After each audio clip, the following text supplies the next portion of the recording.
All right, a new educational chess game. I have black and we're playing a 5-minute game with a 5-second increment, so it's going to be fast. My opponent starts with d4. I play d5. For now, it's symmetrical, nothing crazy. He plays the queen's gambit and I play the queen's gambit accepted. He plays e3. So I'm going to play knight to f6. I'm keeping an eye on the e4 square. He takes on c4. I'm going to quietly play e6. And I'm going to try to do what white did to me. They used the c pawn to attack my central d5 pawn. So I'm going to use the c pawn to attack their central d4 pawn. And knight c6, and we put pressure on the d4 pawn. And maybe a capture could lead to an isolated pawn sooner or later. He plays knight a3. I play a6.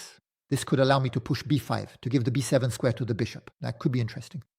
But here, it's true that he could push to d5. And in fact, he does it. But we have to look at knight a5. I'm attacking his bishop on a white square. If he retreats to b3, I eliminate his bishop on a white square and I win the d5 pawn. So after knight f5, he might take on a6. Knight takes bishop, he'll take on f7, king takes, but I don't really see what comes next. So I'm going to play knight f5. I'm attacking his bishop, which is the protector of the pawn on d5 by controlling the square b3. We're going to try to win this pawn in the opening, even though I'm well aware that it's at the cost of some development lag. I'm a bit behind in development in this position. I haven't to castle. The position can open up. So it's not a guaranteed win yet. An extra pawn under these conditions can still be dangerous. For now, he's thinking. He's surprised by this move. Knight a5. I'm not afraid of queen. A forecheck because I can play bishop d7. The black queen protects the knight, so he can't take the knight. He retreats to e2. So he doesn't give me the satisfaction of exchanging the notebook for the bishop, but he's going to let me win. The pawn to d5. So if I take, he takes, I can. Not to recapture with the queen if I can, because after queen to a4 check, I can come back to c6. But he's going to play rook to d1 to attack my queen. That's what he's trying to do. I can also recapture with the pawn on d5 to free my bishop on the white square. Why not? And after queen to a4 check, I can play bishop to d7 or reposition the knight. I'm going to take with the pawn. And of course, for me, the urgent thing, and to be able to castle. He plays a3. What is he trying to do? Maybe the b4 push. Can I play this? Knight to c6, b4, then pawn takes, and for example, bishop takes. And after all, knight to c6 is simply about properly repositioning the knight. So, knight to c6. But I still have this development lag because my king is stuck in the center. He plays queen to c2. He wants to put the rook on d1, create a rook versus queen face-off, maybe later look for pushes like e4. But there will be the counter push d4. But anyway, rook to d1 will attack d5 multiple times. It will attack d5 twice, and then maybe moves like bishop. c4 to triple up. I would have bishop to e6 to defend, but maybe he'll just go to g5 to attack. I don't know. We'll see. In any case, I really need to develop. Bishop to d6 would prevent my queen from defending, so I'll play bishop to e7. I can't play with a king in the center. I need to get my king off the battlefield very quickly. Even if that allows him to take back the pawn after all, if he recovers the pawn, it's as if he has an advantage. But really, he's just getting back what he was down. And there it is. Rook to d1. That was to be expected, so kingside castling. I still have the extra pawn, but this rook and queen facing each other makes me a bit anxious. A face-off that I can't really break up because if I move the queen, I would lose the d5 pawn. How is he going to continue? He might continue his play with b3, bishop to b2. I'm trying to place his pieces b3, bishop to b2, rook to c1. Listen, he's down a pawn. He's going to develop and see if I'm able to keep that pawn afterwards. Because after the e4 push, there's still this counter push with d4. I'm attacking his knight even if I can't take it. Once again, there's a problem with my queen. My bishop on the white square, what am I going to do with it? Maybe put it on e6 to defend. I could go to g4, but if he plays h3, I'm not going to start by taking his knight. The bishop would recapture and that would put it attacking the pawn on d5. So if I play bishop to g4, I would simply be exposing my bishop to attack. So I can play after that. Bishop to g5, bishop to g6, attacking his queen. Why not? But I think e6 is a better square for the bishop. But he plays e4. So the counter push in d4. He plays e5. He knows I can't take. He's attacking my knight. And now, what if I play knight to g4 to attack twice? Maybe he'll play bishop to f4 to defend twice. But knight to d5 is interesting, because now I'm threatening to capture his knight. Knight to d5, he takes, I recapture, I attack the pawn twice. But watch out for bishop to c4, which could happen, though it should still be okay. It should be fine, but I still need to check. Knight to d5, knight takes, queen takes, bishop to c4. What square do I have? I'm forced to retreat on the d file. Maybe that's not so great, actually.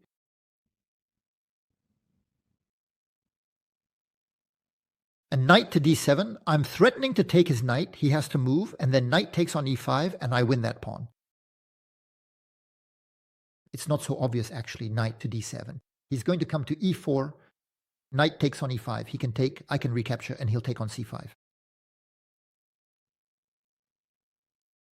Queen to c7, the pin, I'm attacking twice. His knight with the queen unprotected. If I play b4, I have the b6 push. Maybe that's how I have to play. I'm going to recalculate knight d7. If he plays e6, he can play e6 as well.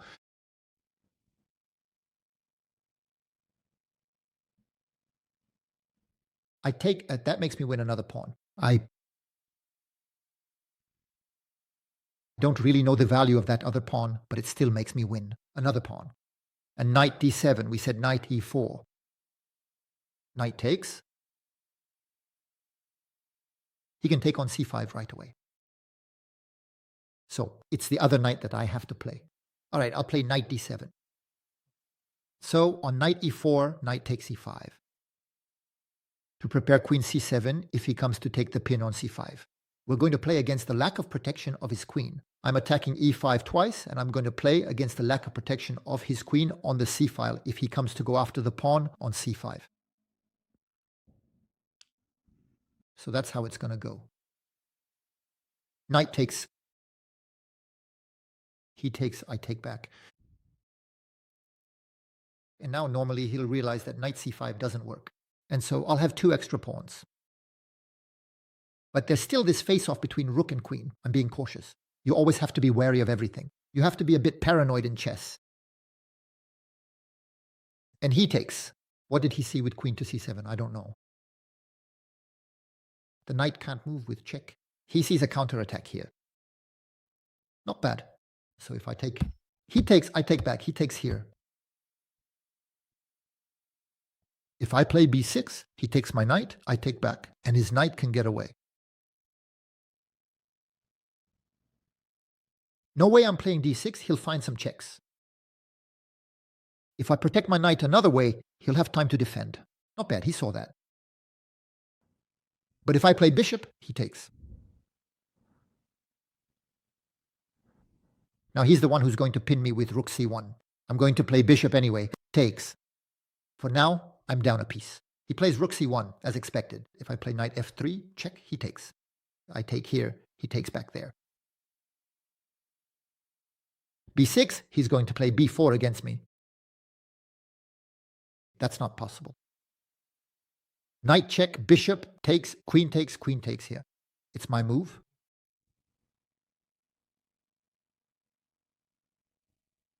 That's still what I'm going to do, I think. I don't have much time left. Neither does he. I still have one more pawn. But he's attacking d4. He's attacking b7. I'm going to defend with my rook. I'm defending d4. I need to develop my bishop, light square. I'm aware he takes on b7. I'm well aware of that. But you can't defend everything. He plays the rook here. He's coming to attack again. Unfortunately, you can't defend everything. You also have to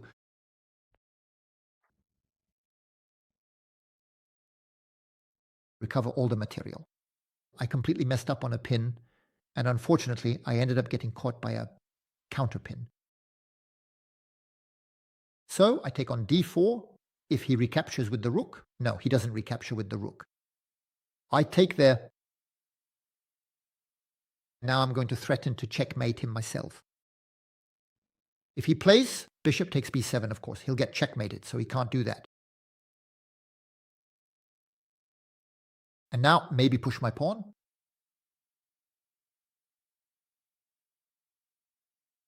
But that's still going to be annoying. If I push my pawn, he'll play bishop b7. If I push my pawn, he plays bishop b7. I can't play. Rook b8, he takes a6. I can't defend. So I'm going to play rook b8 right away. He's going to play rook b4, bishop c8. It's not good. It's really not good at all. Rook b4, maybe b6 actually. And bring my king back so he can help me control the penetration squares of his rook.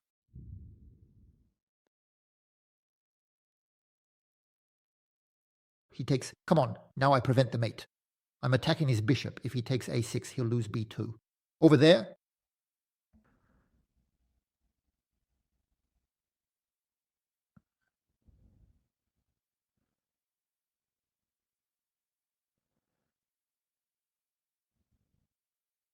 He quickly comes to protect me. At the a5 position, I immediately attack his rook. And then I'll play the pin again, maybe bishop c8. Bishop e7 first. If I play bishop c6, I take, but he'll play bishop a6, but I can take too.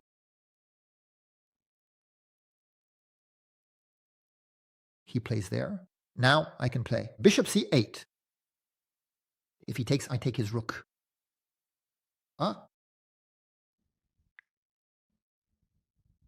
He got me. That's not true. I'm sure I should have won something there. But the lack of time, I cracked.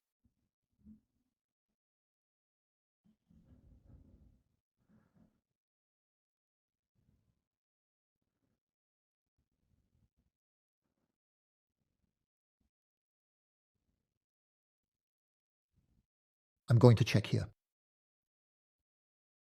He comes here. I'm going to place my pawns on black squares and we'll try to get the draw. Take, take. I'm going to block like this. Why didn't I go to b5? Because he had a fake check, probably. But I could have gone anyway. I'll come from somewhere else. Let's try to provoke some exchanges here. He checked me.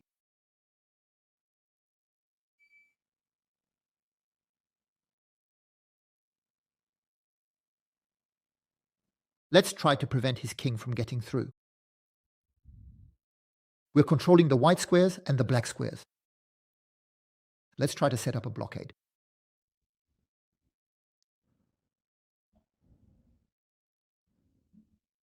We're going to take over there.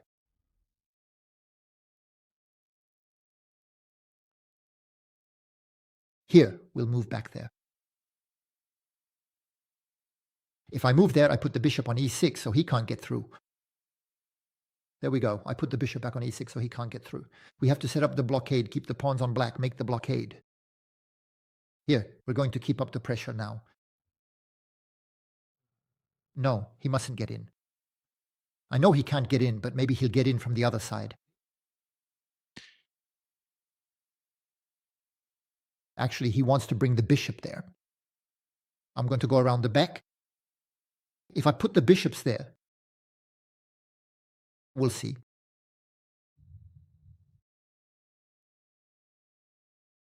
Here. He comes there. King c7. We mustn't let him break through. It's very complicated now. We have to hold on. If I go there, he gets through. Oh no, oh no, oh no, he's going to distract me. Should we attack him? His pawn anyway. He comes there.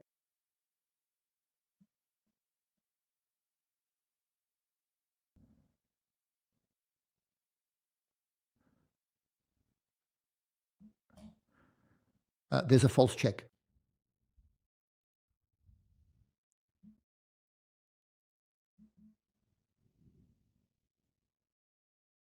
Is there any chance for a stalemate somewhere? I don't think so. King there, then we advance. King there, then we advance. I would need to get here, but I won't make it. We'll try anyway.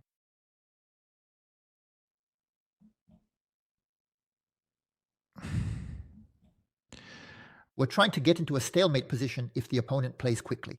For example, he plays queen here, but here he's not playing quickly. And I'm going to resign. Congratulations to my opponent. But I must have been winning at some point. We'll analyze all of this. So I have 86% accuracy compared to 93% for my opponent. And indeed, there was a point where I was winning and then I cracked. Let's take a look.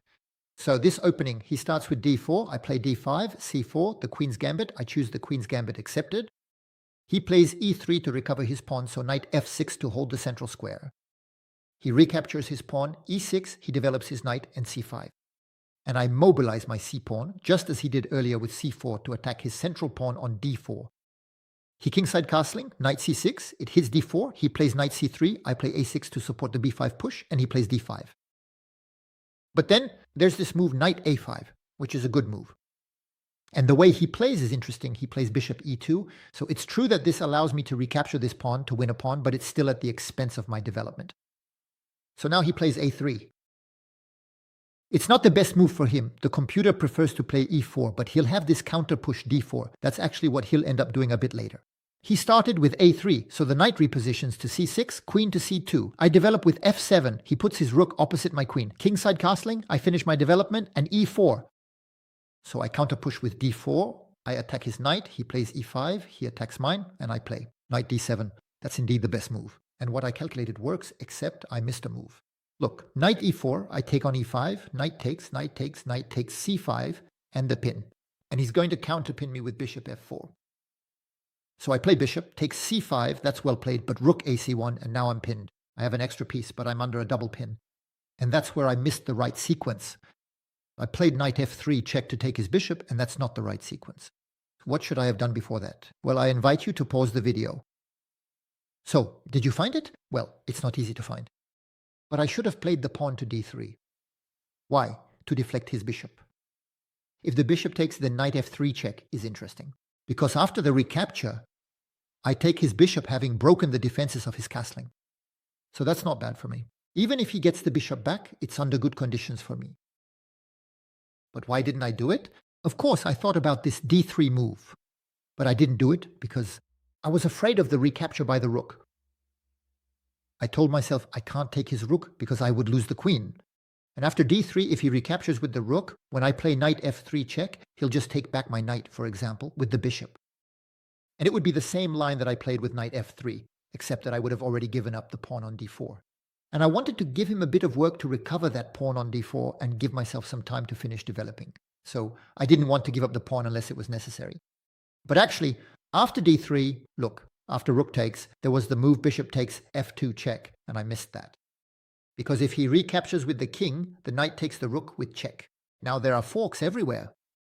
See, if the king takes, the knight takes on d3 with check. For example, if bishop takes, I take his bishop with check, and now I've won a pawn, I've broken his castling. Here, it's very interesting. So you might say, after bishop takes f2, he's not obliged to take. He can move his king aside. Yes, that's true, but here I can exchange queens.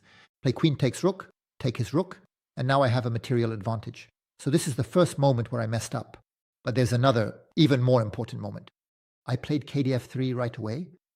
So he took with the bishop, I recapture, he takes back, I play rook d8 to hold on to the pawn on d4, he plays rook to c4 to attack, and then I play bishop e6. The computer says you should play bishop g4, but I did consider bishop g4, but I don't want to play it because I tell myself that when he takes on d4, I'm going to have a problem on the rook, but I'll also have a problem on the queen and on my bishop. But look at what the computer shows. It says that after rook d4, you have to take, and then you had to find the move rook e8 to create threats of back rank mate. But it was too hard for me to see, especially since I was only 7 years old trying to see this sequence. I preferred to play bishop e6. So he takes on d4. There, he should have recaptured with the rook, but he too is afraid of threats of back rank mate, even though there aren't any. But he recaptures with the queen.